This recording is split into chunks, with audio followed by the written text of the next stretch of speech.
Hi, everyone. Welcome back to another episode of the Property Management Podcast. And we have another shorty episode for you today. And it's a bit of a personal episode today. And I'm sharing it because I know so many of you really do struggle with cold calling, just like I did. For years, I avoided picking up the phone because of limiting beliefs around rejection and imposter syndrome. Honestly, I didn't always feel confident in myself. And there's a few reasons for this, but one of the reasons I've come to learn is that I spent a lot of time moving around as a kid. We moved every 2 to 3 years, and I never quite fitted in. I was a bit of a tomboy. I preferred running wild with the boys, playing footy and cricket at lunch, and not hanging with the cool kids, gossiping around the playground at lunchtime. As a result of being maybe a little bit different or just being myself, I was often bullied and picked on. And of course, when you're a kid, that really hurts your confidence and your self esteem. And those feelings carried through with me to adulthood, especially when I had to do uncomfortable things like starting a business or cold calling. So when I started doing hundreds of lead generation calls myself, talking directly with potential clients, I was absolutely terrified. Cold calling felt scary, intimidating, and absolutely exhausting. Maybe you can relate to that. I would get all sweaty in my hands or under my armpits. My voice would be shaky, and I'd find myself talking fast or stumbling over my words. But I knew if I wanted to grow my business, I really had to push through those feelings. And one of the biggest shifts for me was realizing that cold calling isn't about being perfect or selling someone something. It's about genuine conversations and connection, or setting out with the intention of having genuine conversations and connection. It doesn't always go to plan. Of course, you're going to get those people that are rude and really cranky, and there's no way that you can have a connection or conversation with them. But I ran our PM Accelerate monthly training on cold calling recently, and it was a huge hit because people really resonated with this approach. When you shift your mindset from I'm trying to sell to I'm here to help, to add value, and to learn along the way, it actually changes everything. And I've held over 150 calls with potential done for you lead generation clients this year. And everyone, and I'm not kidding, everyone on those calls has said to me that they struggle with cold calling. So let's dive in and unpack some of the mindset shifts that really helped me and that I taught in the recent training for PM Accelerate membership.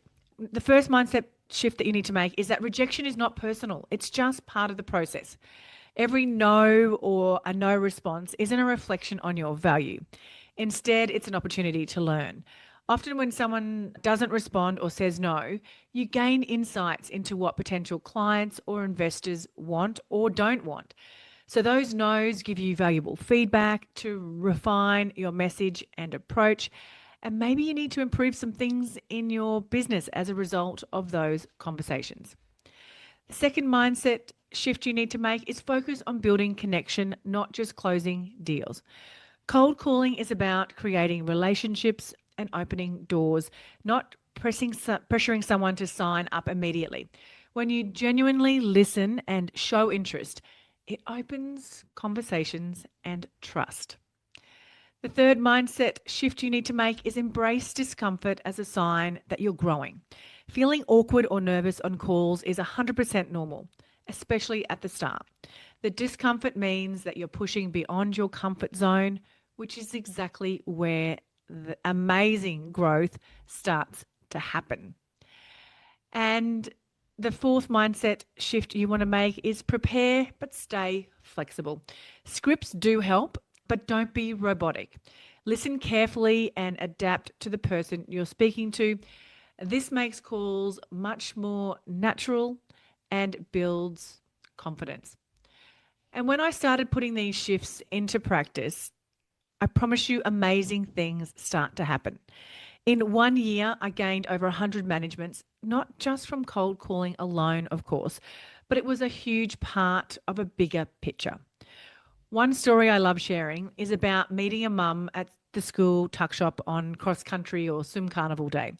And she was self-managing 29 properties, finding all of her tenants on Gumtree. Can you only imagine the state of the properties? And I think one of the tenants they were all they were all in rent arrears, but one of them was over 6 months in rent arrears. When we inspected one of the properties, one of them had a dead cat in the cupboard, and there was that much clutter and junk in the house. They didn't even realize that their cat had been missing. And she was doing everything herself, and you can imagine what her stress levels were like. So we helped her streamline her management and shared some software tools that we were using. And eventually she became a client. But that started with a simple conversation, and it led to amazing things. So the bigger lesson for me, and what I want to share with you, is about energy and mindset. When you put your energy into growth, learning, and showing up consistently, you start to attract opportunities. You start noticing connections in places that you wouldn't expect, like a casual chat at school turning into a big client win. That's the magic of combining the woo and the work. So the action, the mindset and the manifestation with the action and the effort. So if cold calling makes you freeze or fills you with dread, no, that's totally normal. But with the right mindset shifts and practice, you can build the confidence to pick up that phone and create real opportunities. That's why I created this short episode packed with the mindset shifts that I've learned and how it can help you turn things around and help you pick up the phone as well. So remember, you're not in this alone. When you start putting your energy into growth and take that action, amazing things will start to happen. I promise you that. You've got this. Can I ask you a quick favor before you leave this episode? Now, we all know how important reviews are for businesses these days, and mine is no different. If you could spare just a minute to follow, rate and review this podcast, it would mean a lot to me. In fact, what would get me super excited is if you share this podcast with someone in the industry who you think might need to hear some of the episodes right now. And if you'd like to find out more about working with me or any of the products I have to help you start, grow or scale your property management business, head to my website, thatpropertymum.com.au, or check out the links in the show notes.